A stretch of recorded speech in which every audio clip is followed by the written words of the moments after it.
In this video, we will discuss the origins and history of Christianity. When we talk about Christianity, we're talking about a tradition that actually began as a Jewish sect. The term Christianity is not used until later in the tradition.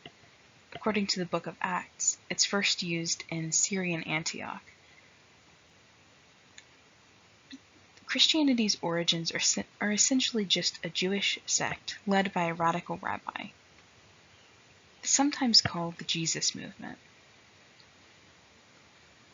Now, this Jesus movement, of course, begins with the founder, whose name is Jesus, or in Hebrew, which he would have spoken, Yeshua. This name is equivalent to the Hebrew name Joshua as well, and it literally means rescuer or deliverer. Jesus is the founder of the movement and is very much a Jew. He follows Jewish law or Torah. He's connected with the Davidic kingship according to genealogies we see in the Gospels. The early Christians, according to what we see in the New Testament, understand Jesus as the Messiah, or in Greek, Christ. Both of these mean anointed one.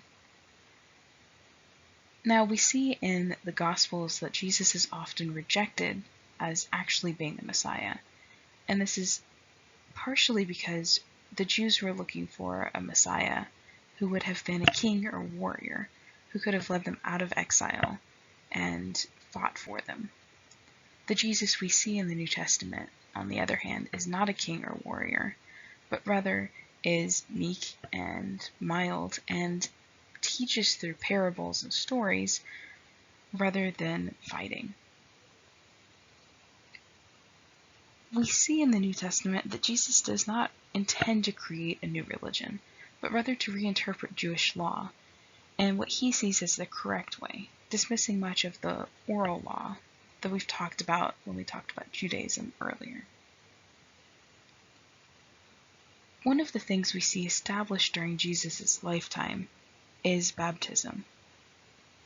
Jesus and his followers, including John the Baptist, established baptism as an important aspect of their new tradition, which involves ritually cleansing oneself with water for remission of sins. Now, baptism sometimes seems, when we think in the 21st century, back to this tradition as something unique. But Jesus, again, who is very much Jewish, would have recognized and probably have engaged in mikvahot, which were Jewish ritual baths, which were also used for cleansing oneself of sins. These, however, were done periodically rather than simply once.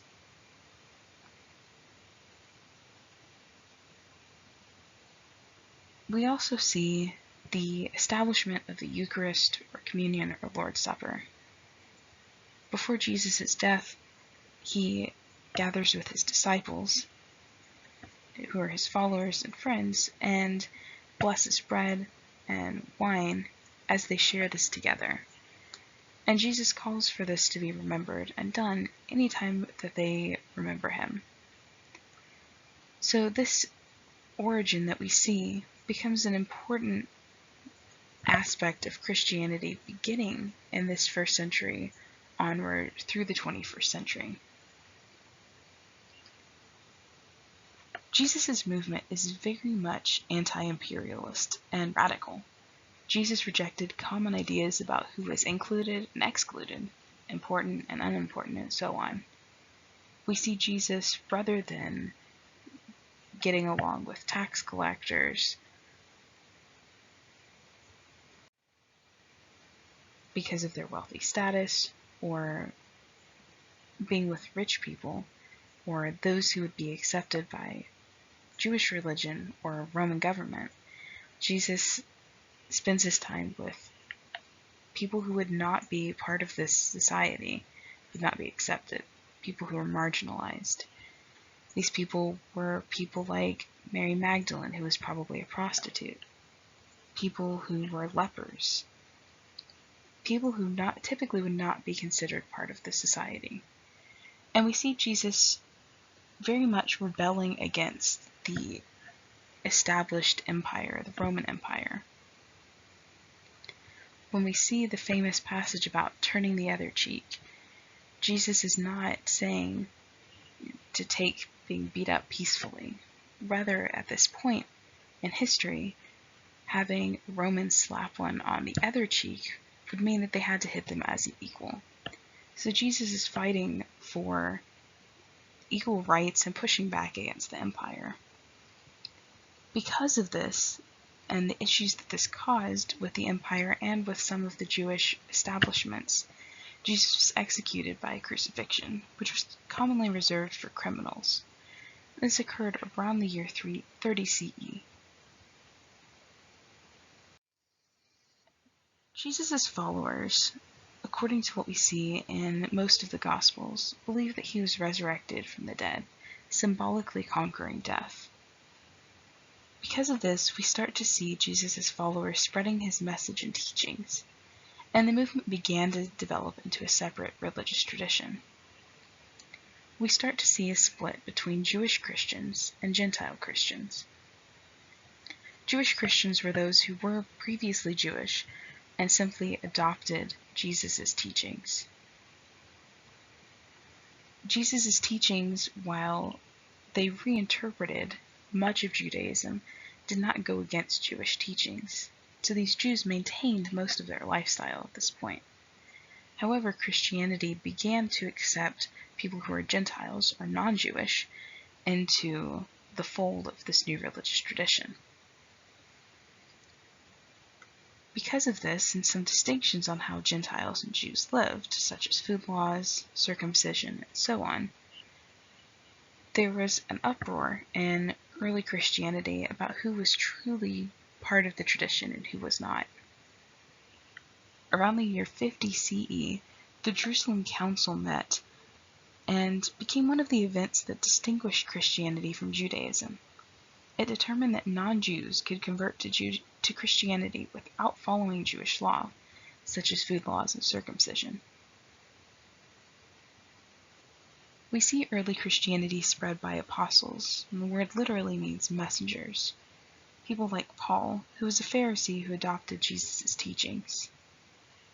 Initially, Christianity was a small movement, but gained a following. The following became enough that when the Great Fire of Rome broke out, it was blamed on Christians by Emperor Nero, whether or not they actually said it. And this is one of the events, among others, that ended up leading to periodic persecution of Christians. Now, Christians were persecuted not consistently, but off and on, beginning in the 1st century CE, all the way through the 4th century. Some periods they were accepted, and some they were persecuted immensely. As we move into the 2nd century CE, very early part of this, there were people who started interpreting the teachings of Jesus.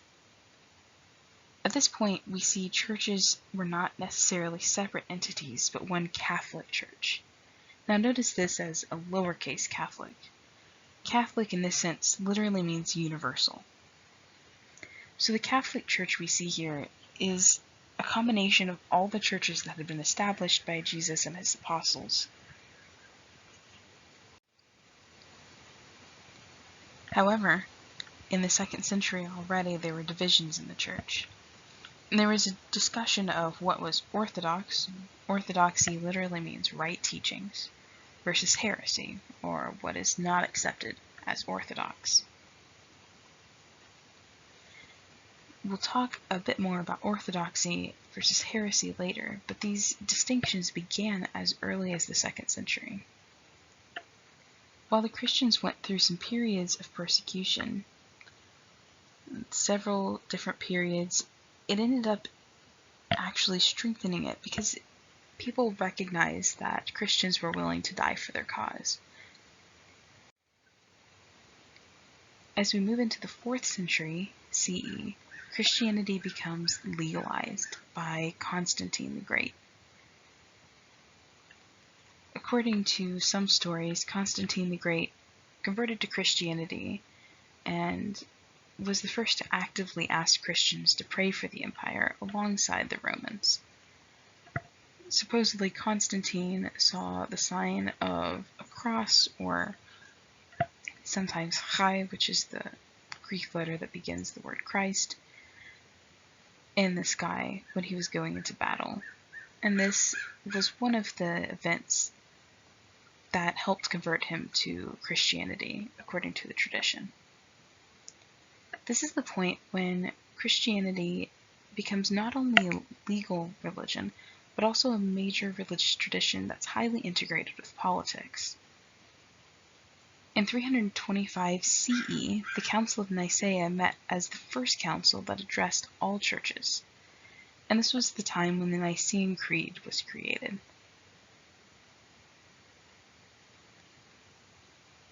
In the year 380 CE, Emperor Theodosius I not only keeps Christianity legal, as it was legalized by Constantine, but makes it the official religion of the Roman Empire. And in 392, paganism is banned in the Roman Empire, with Christianity being the only legal religion. As we move on from the 4th century onward, we see what we call the patristic era. The patristic era was a time when there were many theologians who determined what Christian doctrine was and what was orthodox teachings. While there was some separation between church and state, beginning in the time that Christianity was made the official religion through the medieval and Renaissance periods, the two worked together, with the Roman Catholic Church taking charge of spiritual life. At some points, there was even a blur between the lines that separated who was in charge of spiritual life and who was in charge of political life. In the Roman Catholic Church, the Pope becomes the ultimate leader and was the final authority of the Church. The Roman Catholic Church is the church that develops when Christianity is legalized and becomes the official Roman tradition. And the Roman Catholic Church is different from the lowercase Catholic or universal church. However, in 1054 CE, there were Eastern Christians who spoke Greek rather than the Latin of the Roman Empire, and did not like that the Pope was the ultimate authority in the Roman Catholic Church and over them at this point. Instead of going along with the hierarchy that the Roman Catholic Church had, they decided to split off and ended up forming their own tradition, which is known as the Eastern Orthodox Church.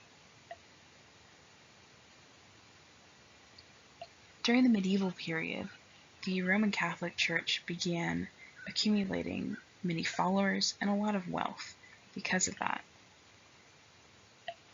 Anytime you see major churches in Europe or Asia, you probably are seeing a Catholic church.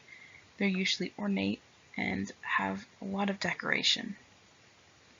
And many Christians, especially during the medieval period, recognized that this was against what they thought their religion taught. These people were mendicants, which is Latin for begging. And the mendicant orders were primarily the Dominicans and Franciscans. And these orders taught that they should live in poverty to reflect how Jesus and his disciples lived, and went around essentially begging for money and places to stay, rather than accumulating their own wealth, as a form of pushing back against the wealth and extravagance of the Roman Catholic Church.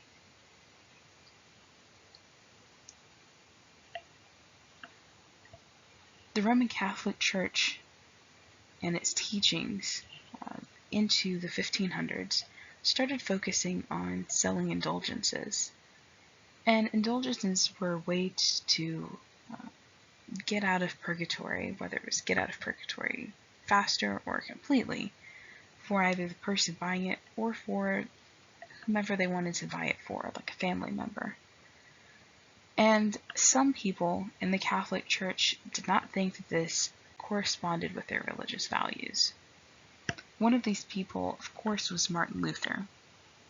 And in the year 1517, Martin Luther, who was a friar in the Catholic Church, publicly criticized the Church in his 95 Theses, which he famously nailed to the wall, or to the door of Wittenberg. Within about 15 years of this, these people, Martin Luther and his followers and other people who thought similarly, were dubbed Protestants because they were protesting against the establishment of the Roman Catholic Church. And they ended up splitting off from the Church. Now, Protestantism was focused by and large on three major ideas. First of these was sola scriptura, which literally means by scripture alone. The idea here was that Protestants thought the Roman Catholic Church was focused more on wealth rather than on the Bible. So Protestantism sought to refocus the religion on the Bible, or Scripture. The second was sola fide. The idea here was by faith alone, and that faith would be more important than works and money to essentially provide salvation. And the final one was sola gratia. This one meant by grace alone. And for Protestants, the idea here was similar to the sola fide, but that only through the grace of God could one achieve salvation, not through whatever one did in their lifetime. Now that we've reached the end of this video, you should be able to explain the origins of Christianity and the importance of Jesus to the tradition, identify key events that affected the shift in Christianity from a Jewish sect to a separate religious tradition,